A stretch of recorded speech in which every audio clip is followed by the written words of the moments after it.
So the discourse we're looking at for today's Sutta class is Majjhima Nikaya number 147, the Chula RahulovadaSutta, shorter discourse of advice to Rahula. Rahula, of course, being the Buddha's son. This particular discourse has one direct correspondence in the Samyutta Nikaya and two partial parallels. Some partial parallel elsewhere in the Pali Samyutta and a partial parallel in the Samyutta Agama. The Chula RahulovadaSutta, of course, being one of a number of suttas and contexts dealing with Venerable Rahula, the Buddha's son. And so let's just have a brief look at his biography according to the traditional account. The Rahula was the only son of Gautama Buddha. Of course, the tradition says that Rahula means fetter, so that when his son was born, the dad said, "Oh, a fetter has been born for me." Yeah. There is, however, no etymological basis for that, and the word Rahula seems rather to be related to the name of the demon Rahu, who, according to Indian cosmology, swallows the sun. Yeah, you would be eclipsed by the kid, like not being able to do a spiritual practice. Maybe, yeah, maybe. Obstructed. Maybe, yeah. So if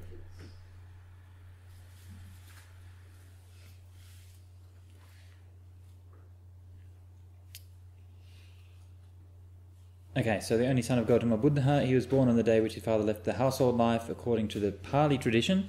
Other traditions differ on that one. Some say that Yashoda was pregnant for 6 years before giving birth to Rahula. When the Buddha visited Kapilavatthu, so according to those traditions, the 6 years of carrying Rahula for Yashoda was equivalent to all of the practices of self-mortification that the Buddha did as an ascetic. When the Buddha visited Kapilavatthu for the first time after his enlightenment and accepted Suddhodana's invitation, Rahula's mother, Rahula Mata, noting that in the early texts, Yashoda is only called Rahula Mata, sent the boy to the Buddha to ask for his inheritance, Dayaja. The Buddha gave no answer, and at the conclusion the meal left the palace. Rahula followed him, reiterating his request, until at last the Buddha asked Sariputta to ordain him. So that account's all found in the Vinaya. When Suddhodana heard of this, he protested to the Buddha and asked as a boon that in future no child should be ordained without the consent of his parents, and to this the Buddha agreed. So that's all found in the first chapter of the Vinaya Mahavagga. It's said, according to the Anguttara Nikaya commentary, that immediately after Rahula's ordination, the Buddha preached to him constantly many suttas for his guidance. Rahula himself was eager to receive instruction from the Buddha and his teachers, and would rise early in the morning and take a handful of sand, saying, "May I have today as many words of counsel from my teachers as there are grains of sand." The monks constantly spoke of Rahula's amenability, and one day the Buddha, aware of the subject of their talk, went amongst them and related the Dipalattamiga Jataka and the Tittira Jataka to show him that in past births too Rahula had been known for his obedience. So he became the greatest disciple for being one desirous of training. In some sense, Rahula in that way is kind of a foil for the caricature of the Sakyan clan being too proud to accept teachings. When Rahula was 7 years old, the Buddha preached to him the Ambalattika RahulovadaSutta as a warning that he should never lie, even in fun. So it's in the Majjhima Nikaya. The Buddha used to accompany the Buddha on his begging. Rahula used to accompany the Buddha on his begging rounds. Sometimes he would accompany Sariputta on his begging rounds. He was present when Sariputta went to his mother's house, where he was roundly abused by her for having left her. Poor old Sariputta. Rahula noticed that he harned carnal thoughts fascinated by his own physical beauty and that of his father. And the Buddha preached to him at the age of 18 the Maha RahulovadaSutta. Two other suttas, also called Rahulovada, one included in the Samyutta and the other Anguttara, form the topics for Rahula's meditation. To these suttas, Buddhaghosa adds the Samanera or Kumarapanha and proceeds to enumerate the different purposes which the Buddha had in view in preaching these suttas. So that would be interesting to have a look at what, according to the commentaries, the purpose of these different suttas were. There's also Rahula Samyutta. Later the Buddha, knowing that Rahula's mind was ripe for final attainment, went with him alone to Andhavana and preached to him the Chula RahulovadaSutta, which is the current discourse.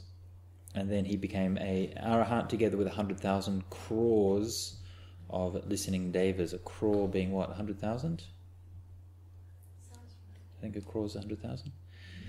So those devas were among those who at the time of, according to the commentary, the time of Paramutta Buddha had heard Rahula's wish to be born as a future son of the Buddha.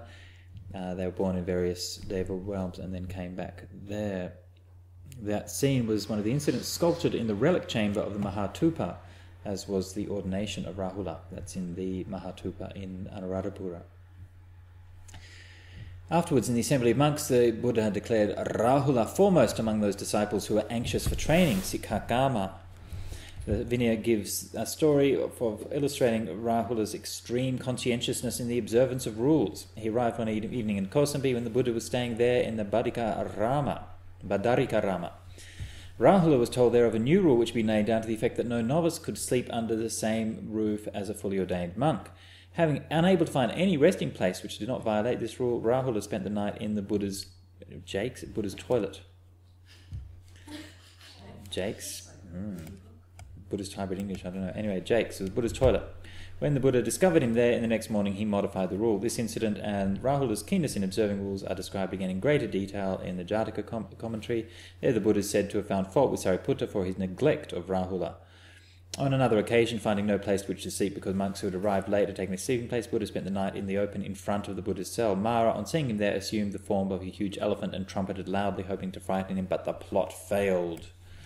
This was 8 years after Rahula had attained arahantship. So do you want Jataka stories? Probably not. I'll leave the Jataka stories. You can look at them on the Pali Dictionary of Proper Names. Sorry, Aya? How old was you when you got enlightened? I think 20. I think it says 20.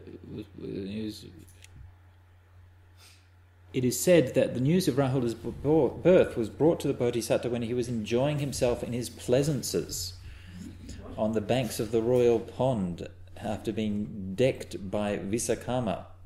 Being decked by Visakhama doesn't mean being punched out by Visakhama. I think it means being adorned by Visakhama, the celestial builder. Okay, so that's the celestial Patrick. As soon as the news was announced, he made up his mind to renounce the world without delay, for he saw in the birth of a son a new bond attaching him to household life. Rahula Jato Bandhanang Jatang. The Apadana commentary, however, derives Rahula from Rahu. Just as Rahu obstructs the moon, so would the child be as an obstruction to the Bodhisattva's renunciation. That's one possible meaning, but the problem with that meaning is that Rahu, or names derived from Rahu, are actually quite common personal names, and they're not regarded as meaning obstruction. They're just regarded as naming somebody after a deity, which is a very common thing. And even in India today, there's a lot of names based on, similar to Rahu, based on the same idea. According to the Digha and Samyutta commentaries, Rahula predeceased the Buddha and even Sariputta, and the place of his death is given as Tavatimsa. Curious. For 12 years he never lay on a bed. His dead, isn't that a heaven? That's a heaven, yeah. So Rahula was born on earth and died in heaven? Or what does that mean? What it means is that there's no actual historical memory of his death. And so the traditions were free to make up whatever legends they damn well pleased, thank you very much.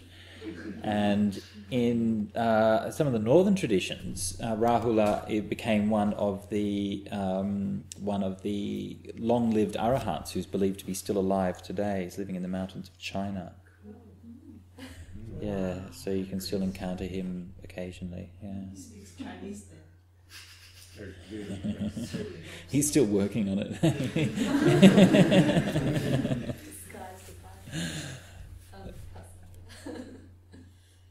Okay, so various Jatakas. Rahula was known to his friends as Rahulabhadda. He himself says that he deserved the title because he was twice blessed in being the son of the Buddha and an arahant himself.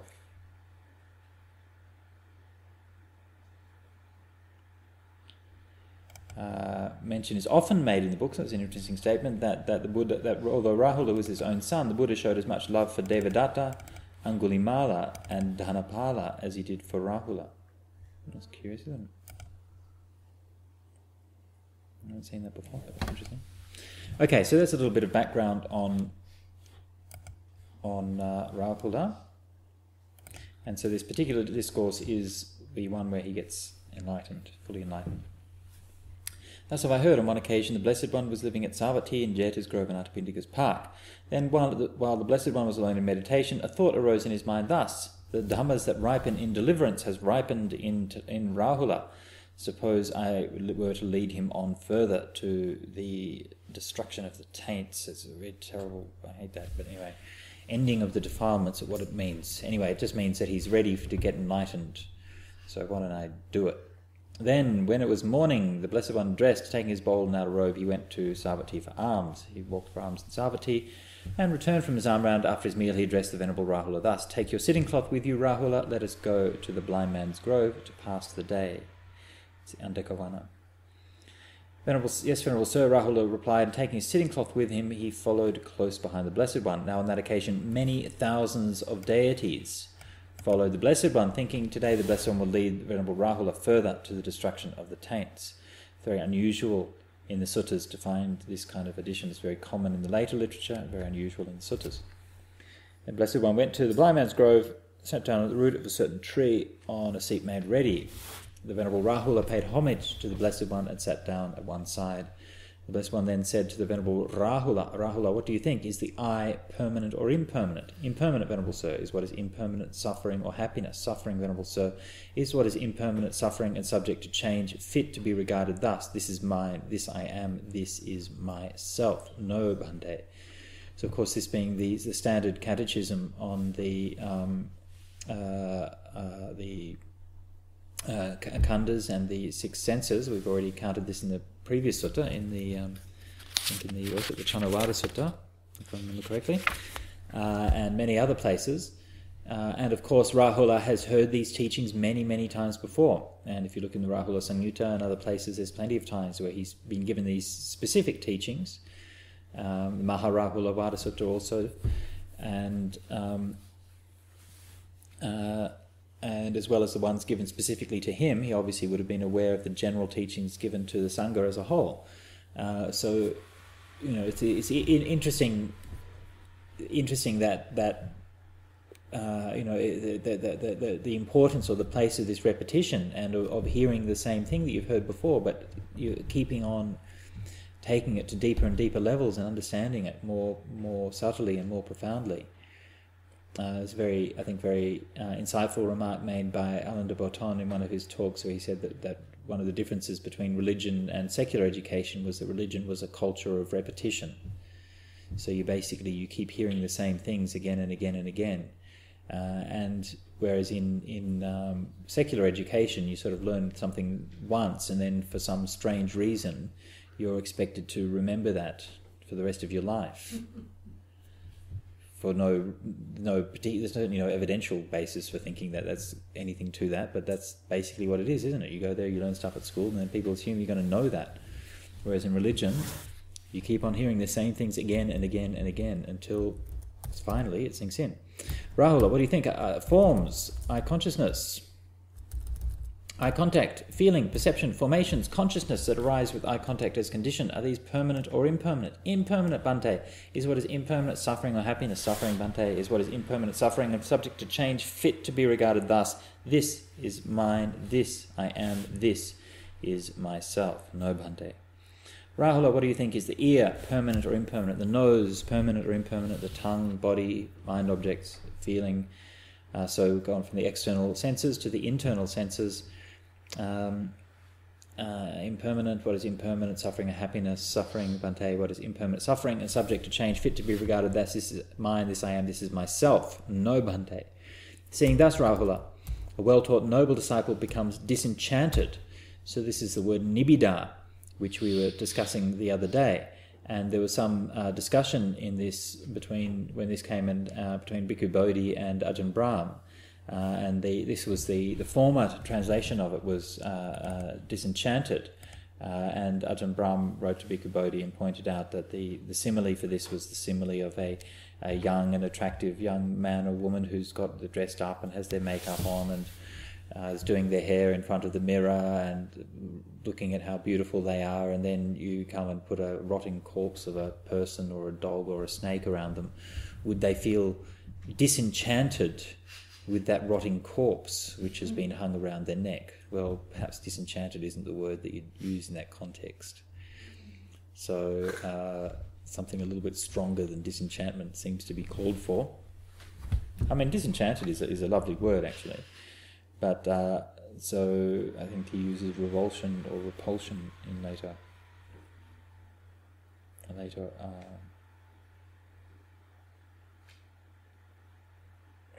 translations. I believe in the Samyutta it uses revulsion. Yeah.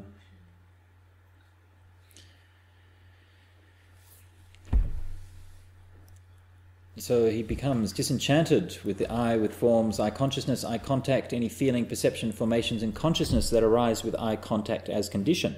So notice how, even though this is giving a fairly standard presentation on the six senses, but it's somewhat fuller than often it might be, and it not just gives us the senses, internal sense base, external sense base, and the eye consciousness, the eye contact is a coming together of the three, but then goes to the feeling, perception, sankharas, and consciousness that arise. So here it's linking, these is the five khandhas, yeah, is being linked up with the six senses. Yeah, so it's integrating those teachings on the five aggregates and the six senses. And of course, all of these teaching frameworks can only nominally be distinguished from each other, but they're all talking about what's essentially the same thing. So there are various places where these things can be connected in different kinds of ways. And of course the systematic integration of these teachings is one of the major projects of the Abhidhamma. But places like this show how that starts in the suttas themselves. He becomes disenchanted with the ear, the nose, body, and so on. Mind objects, mind consciousness, mind contact. Disenchanted with any feeling, perception, sankharas, and consciousness that arise with mind contact as condition. Being disenchanted, he becomes dispassionate. Nibbidang virajati. Through dispassion, his mind is liberated. Viraga vimuchyati. Yeah, dispassionate word viraga. Raga means it has two meanings. One is dispassion, and the other is fading away. It's also used as a word for, like, if you have dyed cloths, and the cloth is the color is fading away from it. So actually, they're both quite nice meanings. Yeah. So it's one of these words which sort of in the idiomatic usage of it, you can see both of those idioms at play in different contexts. Yeah. Viraga vimuchyati. Through dispassion, his mind is liberated. When it's liberated, there comes a knowledge. It is liberated. Okay, so notice what's happening here. This is, of course, the stock phrase on becoming an arahant. So through nibbida, through turning away. So first of all, you see how it is. Yeah.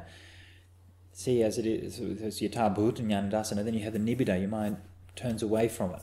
Yeah? Then you become dispassionate.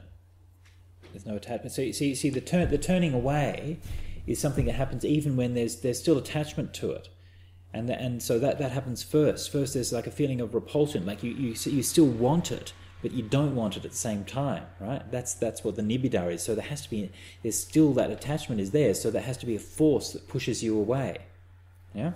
And it's only when that's done its job that there's not going to be applying you. So you think about it, say in the case of a magnet. Yeah, so two things sort of connected magnetically. There's a force that pulls them together. So if you want to pull them apart, you have to have some opposite force that's going to pull them apart. And it's only when that opposite force is done its job and they're far enough apart, then they're not going to be attracted to each other and they're not going to pull each other again. So this is why that negative force of nibbida, that purpose is to separate the mind from suffering and from all of those things. when that's done its job, you let go. You're not interested anymore, and from there comes the freedom. And when you're liberated, comes the knowledge. It is liberated. So that's what they call the reviewing knowledge. Right? So what that means is that there's the actual time of freedom, and then there's the reflection back on that state where you say, what was that? Crikey. And then you reflect on it, and then you understand what the implications of that are. Birth is destroyed. The holy life has been lived. So kirna jati means there's no more rebirth. The holy life has been lived means spiritual practice is accomplished, everything that's done. What had to be done has been done. Katang karaniyang. There's no more coming to any state of being. Naparang itatayati pajanati. So naparang itata, the word itata that's used here, Bhikkhu translates somewhat literally as a state of being. So itata, state of being, fair enough translation, but actually it means like a plane of rebirth, is what it actually means. Yalushi? Just with that term disenchanting, how you described it, it sounds like it's very similar to aversion or an emotional reaction. So could you describe it as that there's something that you were once attracted to, then you see it in a different perspective, and then you have an aversion to it, and emotional negative reaction to it, and then that later changes to no feeling either way. Right. Yeah, it's something like that. Yeah, it's something like you do kind of aversion therapy to get over a habit. Yeah. The story I once heard of someone who got hypnotized so that cigarettes would taste like burning rubber. Okay. Yeah. So you have an aversion therapy every time. It's like smoking burning rubber. And afterwards they were seen smoking again, and they said, well, is the hypnosis worn off? And they said, no, it's just that burning rubber is just not so bad after all. Why did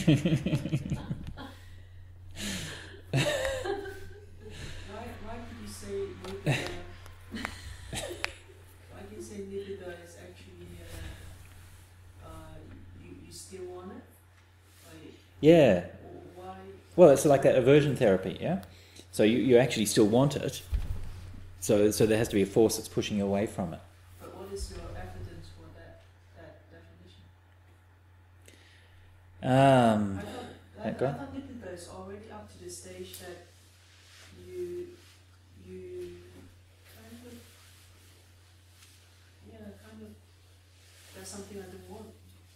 So I didn't think that at that point you still want it, but it's kind of like a pull.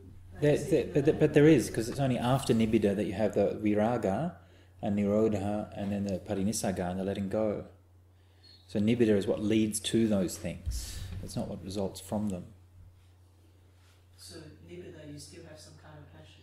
Nibbida. That's right. Nibbida is a more preliminary stage. There's still that kind of feeling. It's a mixed feeling. There's still wanting it, but then not wanting it. So it's kind of, but that's where when you're revolted by something is when actually inside you still want it. I mean, an example I know from my own experience was when I decided to become vegetarian. And when I first wanted to become vegetarian, then of course it's always a hassle because meat just looks so delicious and stuff. And so I just it wasn't very hard, but I just did a bit of kind of aversion therapy. And when everyone was sitting down at their meal time, just sort of contemplate cows and pigs and stuff like that, kicking and screaming, and this is where it comes from. So you do a bit of aversion therapy, and you just sort of reflect like that, and then you're okay, But then after you've done that a few times, then you don't even have to think about it. You're just not interested. Yeah. So that to me, that's like the viraga and the nirodha. But you're just not interested in it anymore. It doesn't affect you. Whereas nibbida, you're still pushing away from it. I think nibbida is not a kind of emotion that is opposite to the raga or the lust. We have to make it clear because it's very subtle different. Nibbida is aversion, it doesn't want it anymore, but it's she with the wisdom, she the anger in this. It is not because of it's not a kind of aversion that because you can't get it, so you hate it. Uh-huh. But different. Sorry, what was that last one? I didn't quite understand that. Because you can't get it, that you hate it. There are some people, if they want something so much, but they can't get it, so they hate it. Yeah. Nibbida is not the kind of hate. No, that's right, yeah. It is it's not aversion either. It's some kind of, I think the word enchantment is the best to describe it. It's not aversion, not resentment. But how does that fit with that simile? It's not, because when we think that it is aversion, it is dosa. But what happens? But What happens when you have a corpse of a dog hung around your shoulders? Sure? What happens when you have the corpse of a rotting dog hung around your shoulders? What do you feel towards that? It's not. That is a brightness. It is. But that's what nibbida is. That's how nibbida is defined in the suttas. I don't think so. Yeah, that's how it's used. But is there not a moving towards? Is there only a moving away? There's a moving away. Yeah, nibbida is a dynamic quality. It's not the static quality, and that's what nibbida leads to. But there has to be a process of moving away. Otherwise, you will always be there. But is it a wholesome state of mind? Of course, it leads to liberation. Right. So then there wouldn't be that, because aversion is still a defilement, isn't it? No, this is aversion to suffering. It's aversion to suffering. But aversion to suffering almost implies that there's also a liberation that you're moving towards. Then it does, yeah, but it's an incomplete state. Don't try to pretend. Don't try to act as if every stage that you're in along the path is as good as the finish of the path. Mm-hmm. It's not. It's an incomplete stage. That's why it's leading towards these other things. It's not complete letting go. If it was complete letting go, it would be just letting go. Aversion is kind of attachment in that case. Isn't nibbida like you suddenly you're up to a point that you're holding on to is fire, and you suddenly see that it's hurting me, and you want to throw it away, and it's kind of this out of wisdom that that was bad for me. Sure. Rather than aversion, it's not actually aversion in a defilement sense. Of course, yeah. Of course, it's not aversion in a defilement sense. But so there has to be some kind of horror of what we're doing to ourselves. Right. Yeah, that's right, and it's the same kind of problem or the same kind of, I think, misunderstanding that you often get with, say, the second noble truth. It's not that desire or craving leads to suffering. It's that craving which leads to rebirth is the second noble truth. So there are other forms of desiring and wishing and wanting things which are perfectly fine and are part of the Dhamma practice. So it's not that all desire has to be got rid of. It's that those kinds of desire which lead to suffering have to get rid of. And it's the same with dosa. Dosa is anger or hatred, which leads to suffering. But there are certain kinds of if you want to use the word aversion, if you don't like to use the word aversion, use a different word. But there are certain kinds of ways that the mind can move away from things which actually are wholesome and which you need to do. But the mind is peaceful when it feels nibbida. Not necessarily, no. It's Not necessarily peaceful at all. Nibbida is not necessarily a peaceful stage at all. It's somewhat wary.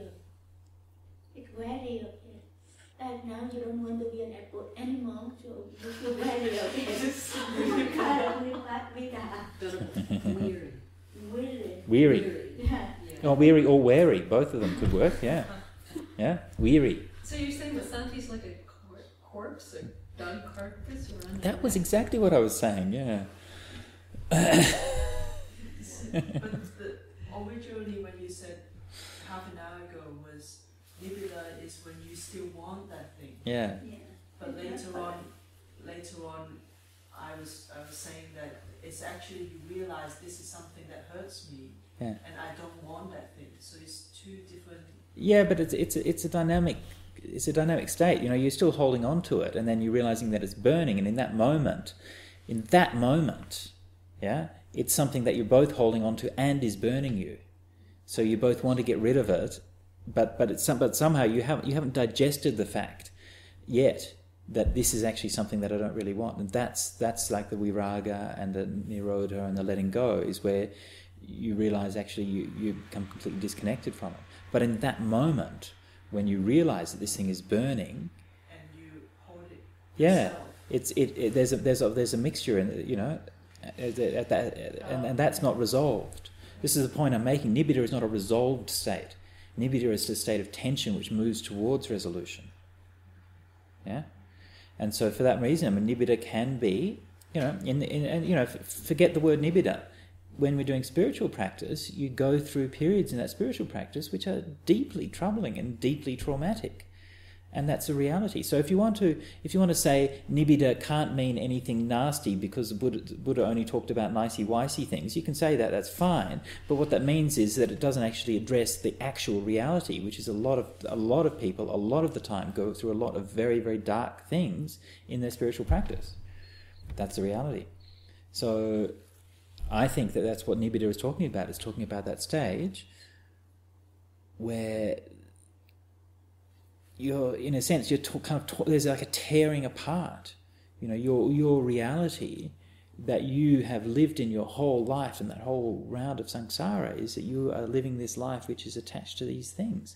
And then there comes a point you say no, and then there's a ripping of that and a pushing apart. And that's not something which is nicey-wicey. We can imagine that the Buddha would have felt that as he left his son and his Sure, mom. yeah. Because that's like a very big moral Yeah, choice. absolutely, yeah. Like there's somebody you like and then you suddenly, or you suddenly attached to in some way and you suddenly see, you know, really big problems with them, then maybe you feel aversion. That's still a kind of attachment, but it's the opposite force, but it's still it's not like you're not thinking about them. That's right. And then that nibbida is like a growing and a dynamic period, if you like. It's not like a state, you know, it's even like it's a period. And later on you look back at that and, you know, you have dispassion towards it, you know. You say, okay, well, that's something that happened, that's how I felt at the time. Well, what I was saying about it is from seeing something with wisdom. I mean, if there's wisdom underlying this process, shouldn't it, I guess, isn't there a flavor? Because wisdom leads to peace, right? So isn't there a flavor of it? You're just like, okay, Wisdom leads to peace, but wisdom isn't peace. This is the process by which wisdom leads to peace. So even as you're feeling the ripping away and the tension of that, there's actually wisdom there? Sure, yeah. Wisdom leads to peace, but wisdom doesn't lead to peace in a simple and easy and straightforward way. It's like finding out that you've been in love with a serial killer or something all in your life. And you have been. You are in love with a serial killer. You're in love with craving, and craving leads to serial deaths. Yeah, you're in love with a serial killer. It's very, very straightforward. Anything like that. Wisdom. If you're faced with a genuine problem, leave aside spiritual issues. You know, look at a genuine problem in society, poverty or anything like that. The first thing you do is you say, I want to learn about it. You get wisdom about the situation. You learn the facts. You learn the situation. All of those things. That is what you need to solve the problem. But the wisdom of it isn't itself the solution. The wisdom is what will lead to it. The process isn't necessarily peaceful, but hopefully the outcome is.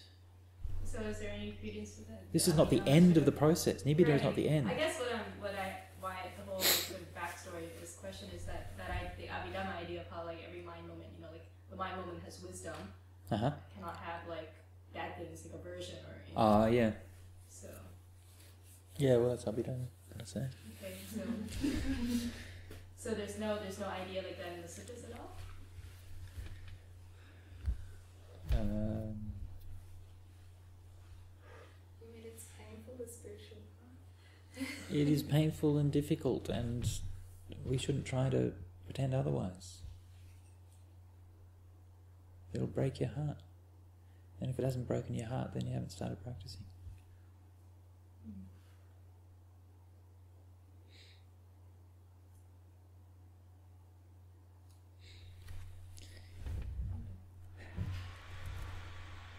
Birth is destroyed, the holy life is lived, what had to be done has been done, there's no more coming to any state of being. This is what the Blessed One said. Venerable Rahula was satisfied and delighted in the Blessed One's worlds. Now, while this discourse was being spoken, through not clinging, the Venerable Rahula's mind was liberated from the taints. was freed from the defilements, and in those many thousands of devas there arose the spotless, immaculate vision of the Dhamma. All that is subject to arising is subject to cessation.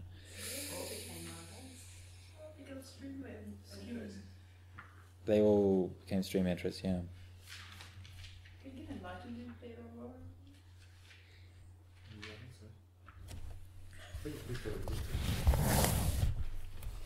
Okay, so let's have a look at the comparative study, see what we can learn from that. So it's a fairly straightforward discourse and not many parallels, so not too much in the comparative study.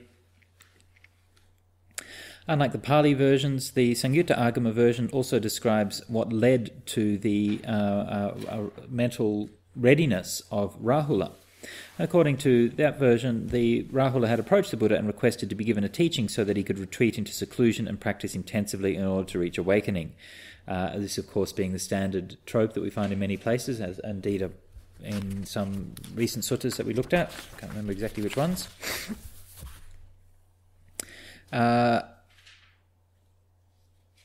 Okay, so the Buddha knew that the Rahula's mind at that point was not yet ready, and told Rahula that he should teach others the subject of the 5 aggregates. When Rahula had delivered teachings on the 5 aggregates, he then approached the Buddha and requested teachings for retiring into seclusion and undertaking intensive practice. The Buddha saw that Rahula's mind was still not ripe enough and told him that he should also teach on the 6 senses.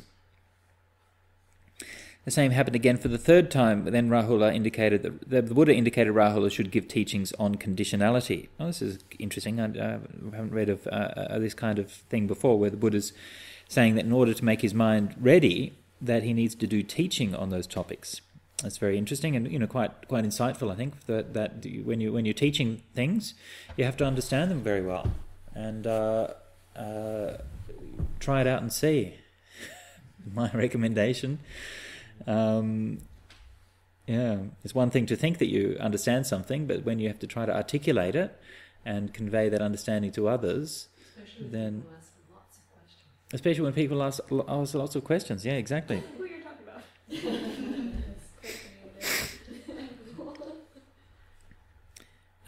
So then when that had happened, the Buddha told Rahula he should retire into seclusion and take as his meditation subject the 3 topics on which he'd earlier given teachings, i.e. the khandhas, the ayatana, and the paticcasamuppada, aggregate sense spheres, and conditionality. While being in seclusion, Rahula reviewed and examined these 3 topics until he came to realize that they all lead to the realization of nirvana. And the quote from that sutta then is, all these teachings proceed towards nirvana, flow towards nirvana, behind them stands nirvana. When the Buddha heard Rahula reporting this insight, he knew Rahula's mind was ripe enough to lead to awakening. Okay, so this is that preliminary account which is found in the Samyutta Agama version, this particular version. That preliminary is not found in the Pali.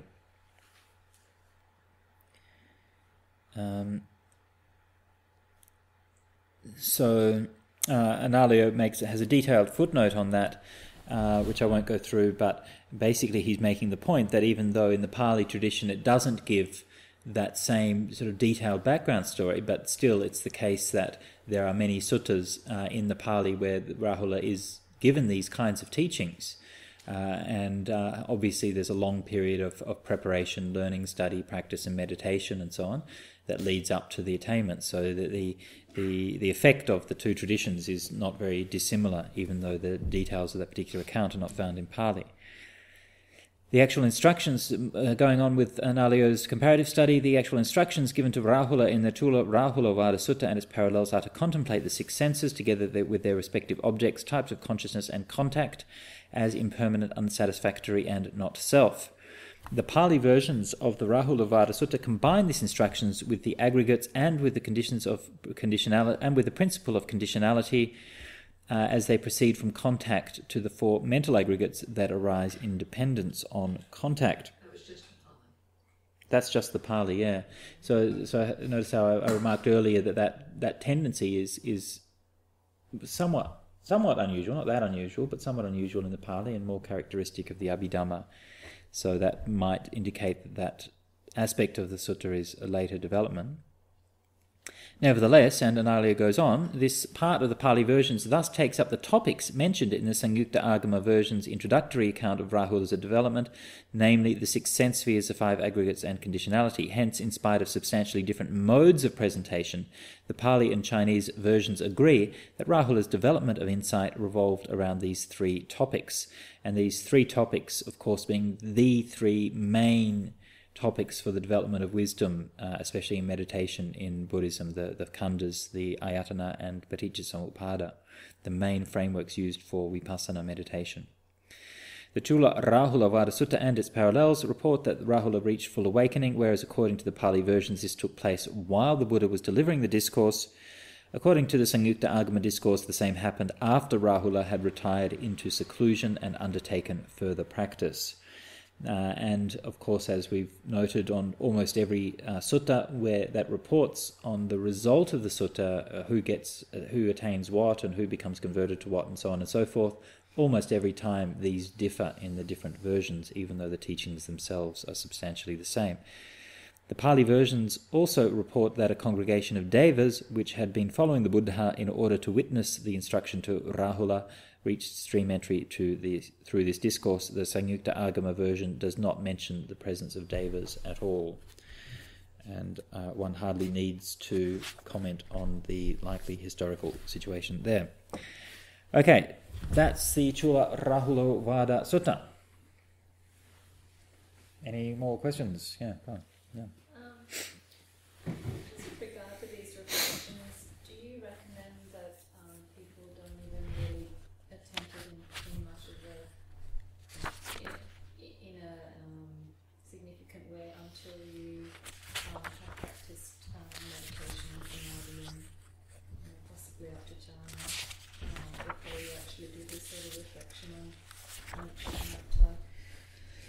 anatta? You can do. There's no problem with doing that. The only real problem would be in terms of. I think there are a couple of possible problems. One possible problem is that if you expect too much out of it, and so this is, I think, something from the sort of characteristic of the dry insight school, is that they. You're very much kind of led to think that by doing a short vipassana retreat or something like that you can attain Dhamma or something like that. And so if you expect too much, I think this is problematic. I think it's also problematic if you do those kinds of things too intensively or too out of balance, and especially if there's any underlying mental or psychological disorder or emotional disorder, then those practices can be dysfunctional. The problem being, of course, that as is very common, that we tend to get drawn to the things which we find agreeable to our defilements. So people who are already very kind of negative and cynical and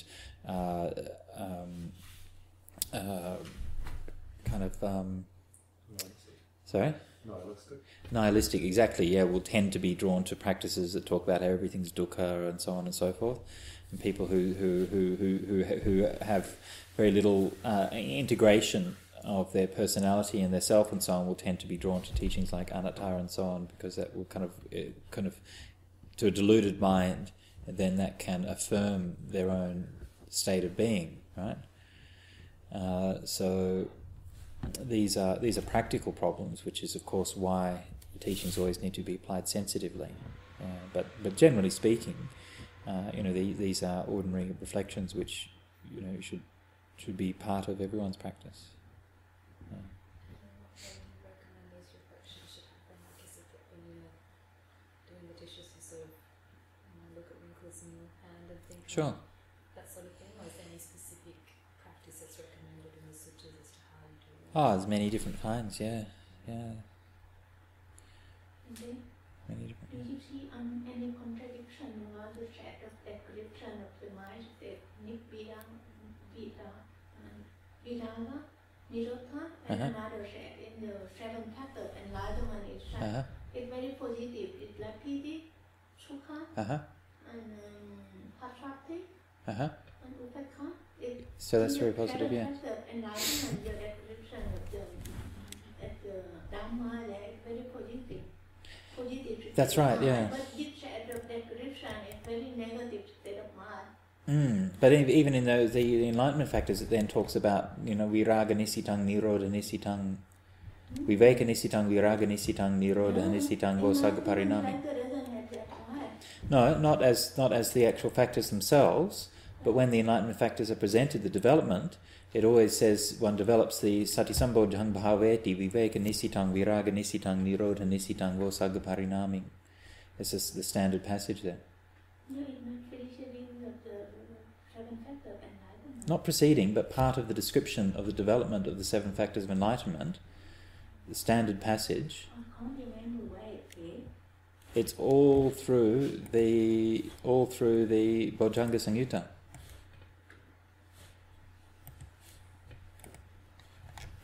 Sati sambodhang bhaveti, viveka nisitang, viraga nisitang, nirodha nisitang, vosagga parinami.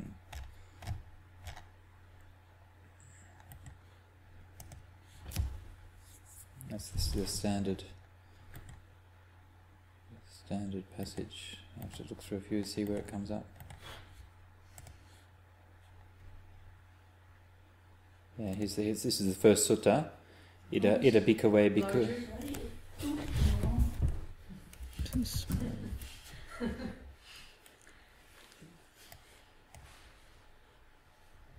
Ida bhikkhave bhikkhu sati sambodhang bhaveti viveka nisitang viraga nisitang nirodha nisitang vosagga parinami. That's the first sutta. Second sutta. Blah blah blah blah. That's about the foods. He doesn't mention it there. Just a stock passage which you find in a lot of the places.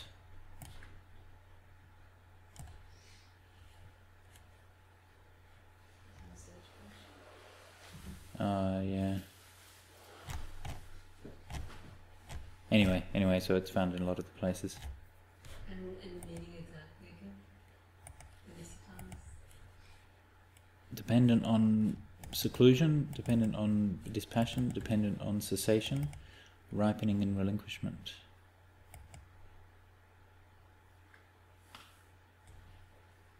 Is this a seclusion a prerequisite for the disgust we were talking about for nibbida? Oh, I don't know. Probably not. Probably the other way around. Yeah. So when you say that in the spiritual path there are dark places and there's rough patches, how can you tell when it's fed up out of defiled mental states, and when is it fed up in in the nibbida that will lead to viraga kind of way? Does it feel very similar? Yeah, it's a good question. It's very hard to know. Just kind of wait. It's like, is it viraga ever gonna happen? Well, think of Yansu, the wealthy merchant's son who went to the Buddha. He was in quite a state. Yeah. So he was Right. thrown into nibbida from seeing the dancers and stuff. Yeah, that's a good point. Yeah. States and the Buddha just grabbed it up and turned it into an opportunity to understand Dhamma. I think the distinction nibbida is when there's something which is always thought was a free, and then we realise it's actually a terrible, horrible enemy of the happiness. Mm-hmm. So there's kind of that sort of deeper realisation of the actual true sort of relationship between us and Mm-hmm.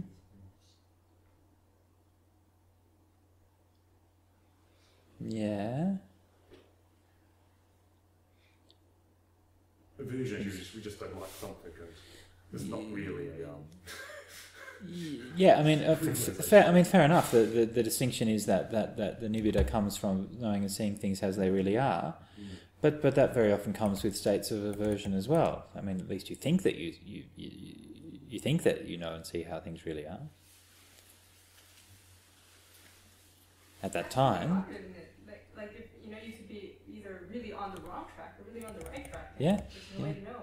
So you find out, finally, Vibhaga, I must have been on the right track. Yeah. Yeah, it's. I'm not saying it's. I don't think it's impossible to know. I think it is possible to know, and there are meaningful differences, but it's not necessarily obvious what those are. Yeah. You know how you say like the spiritual path is not necessarily fun, Mm-hmm. and you know, like let's say you want to sort of run away from it because it's not as fun as you thought it would be. Do you just have to wait until your outside worldly life is bad enough and you go, oh, well, actually the spiritual life is not as bad as this? Or do you just need to like toughen up and... So, I mean, as in like, it's freaking you out so much that you just think, well, you know, my worldly life is good, I've got a good life, that's going well, I'll stick to that. Yeah. Because it's not as tumultuous as the spiritual life. Yeah.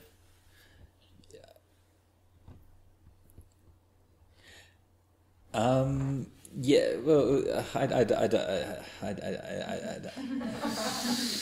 see, the problem is that once you understand the Dhamma, there's always this voice that's whispering in the back of your skull, and even if you're trying to ignore it. You can forget it for a little while, but it's kind of saying it's all impermanent. It's not. You only think that you're happy. This isn't real happiness. When we're still young, you know, give it a shot, right? Maybe Right. this life will be good. That's right. Yeah. That was the advice that was given by a group of prostitutes to the bhikkhunis, one of the Vinaya rules. Sisters, why don't you just enjoy yourselves and have fun, and then you can ordain and become nuns later in life. What did the nuns say? Yeah. What did the nuns say? I can't remember. Sure. That sounds reasonable. Well, look, if somebody wants to do that, then good on them. What can I say? I think most successful monks actually sort of they were successful in their lay life as well. They, at least in terms of it was going as they wanted to basically. So it's not like it was life was really horrible, so I'll escape this and I'll go ordain, and that's true. there's probably some who does work forward, I don't know of any.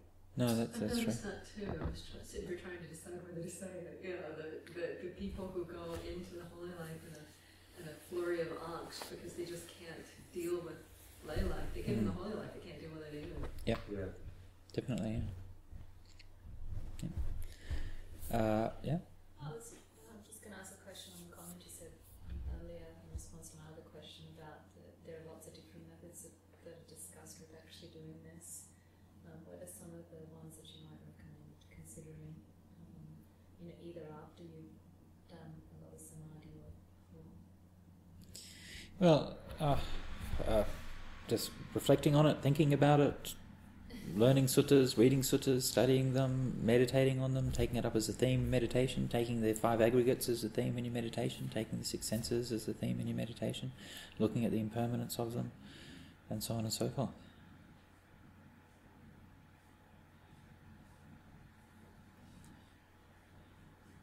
So there's no kind of one right way that these things are done. It's just whatever you're doing, if you do it, you do it.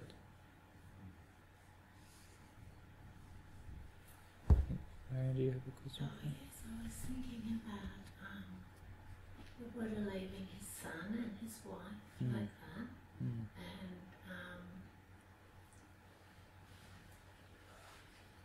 just like if he would be roundly condemned for it if he didn't get to enlightenment.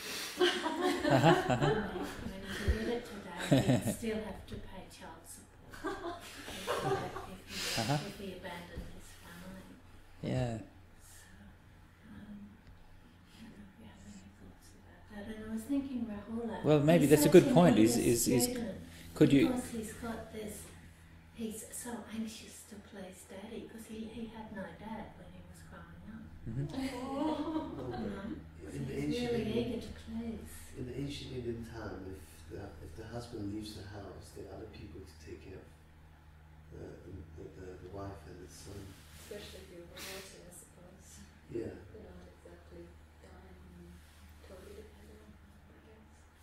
But it still must be difficult. I don't think that consoled disorder, right? Oh, I'm sure she felt very reassured by it.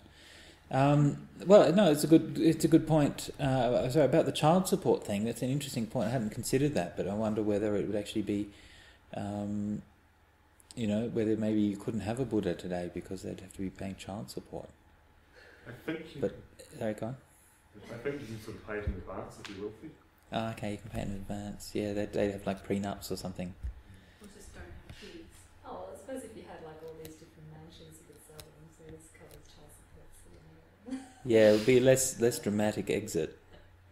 But anyway, okay, so the child support thing, but then the Rahula growing up without a dad thing, it's an interesting thing. I hadn't considered that.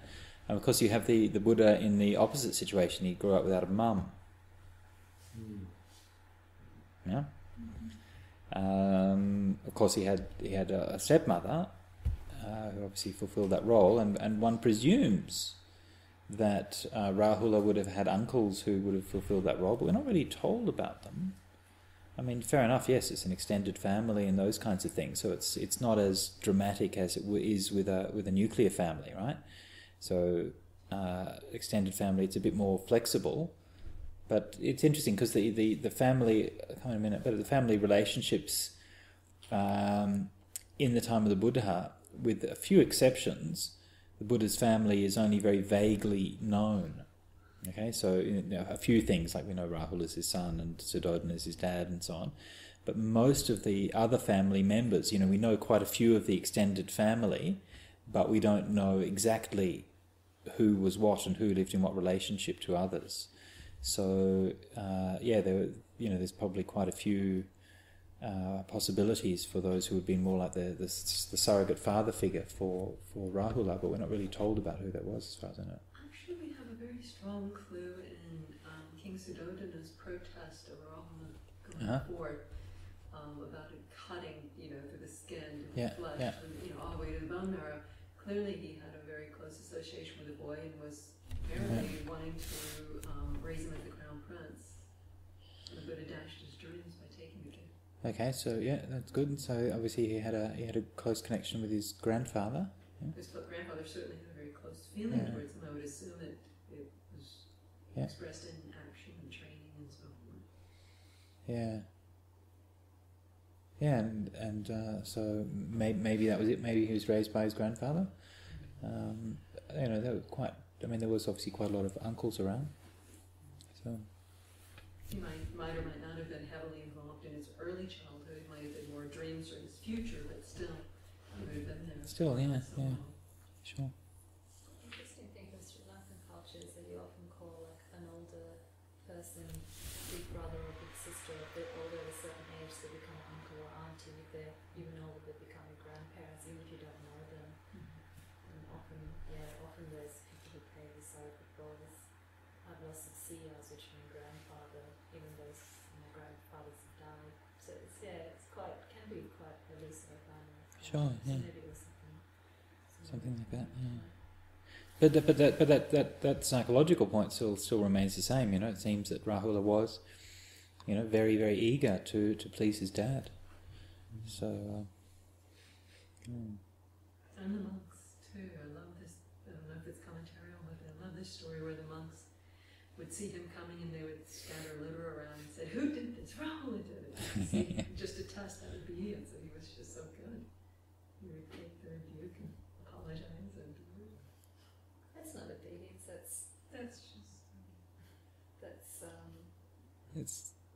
That's the kind of the fun japes that monastics get up to in the monastery.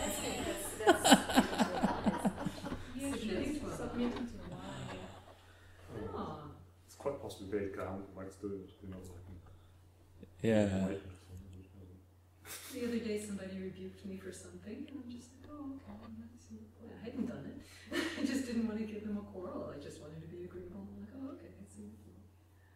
But it's still not the truth, you know. You don't really get anywhere if you don't have the truth. No, if you argue your point every time, then people just think you're not trustworthy to hear things. I'd rather hear it, so I just would rather say, oh yeah, okay, I see the point. Even though you don't actually see the point? No, I see the point. It's just I didn't happen to do it on that occasion. Okay. Shouldn't be the point, okay.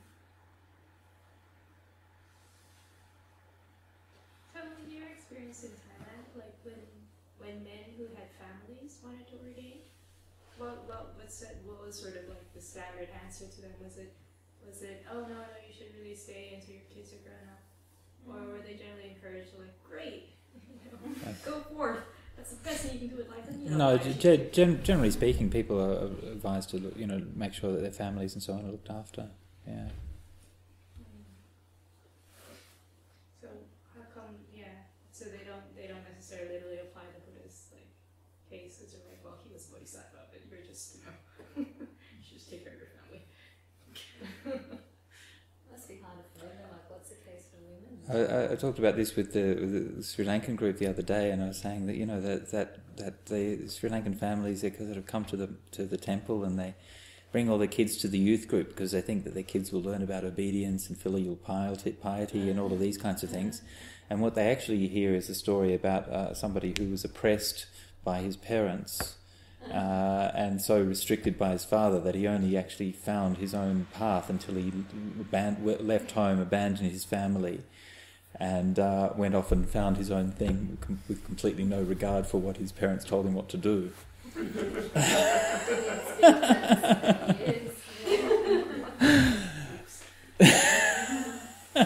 That's right. Yeah, didn't talk to them for years. Yeah, just walked out of the door and didn't talk to them for 6 years. So is this the kind of advice you want me to be giving to your kids? And they're like,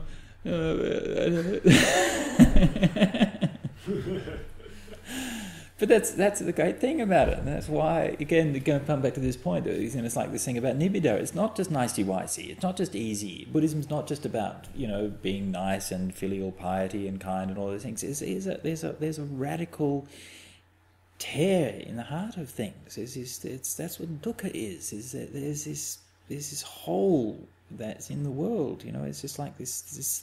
You can't get around it. There's this blackness, there's this suffering, and doing all that you can to do positive thinking and making everything nice and all of these things, and it doesn't change the basic fact. And so the spiritual search, the spiritual practice, the story of the Buddha, and all of those things, that has to be right there at the heart of it. And everything else, if you like, in the Buddha's life story, they make everything is like these it's like the sugar coating around the medicine. There's all kind of pretty devas and all these kind of bright lights, and everything's got a nice and sweet, and there's all this kind of Bollywood stuff, and then right in the middle of it there's this kind of thing. There's this kind of radical. You can't get your head around. You're not meant to get your head around. It's meant to blow your head up. It's not meant to be resolvable. It's meant to be unresolvable. And if you think you've resolved it, then you've missed the point. The point of it is to blow your head up. And if your head hasn't been blown up by it, then just keep on. You haven't looked at it closely enough.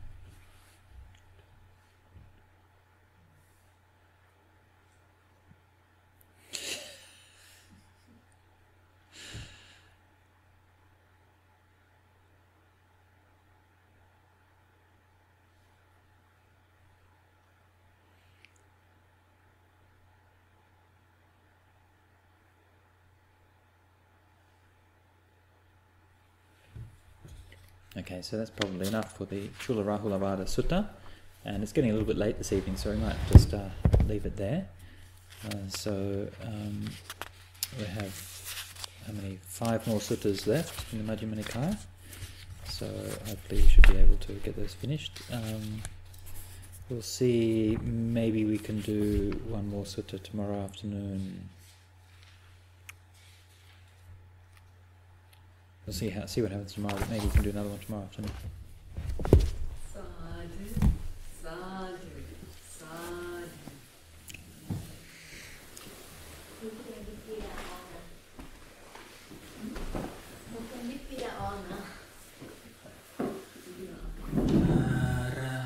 Sama Sambuddho Bhagava Buddhang Bhagavantam Abhivadhen Swakato Bhagavata Dhammo Dhammam Namasami Supatipanno Bhagavato Sawaka Sangho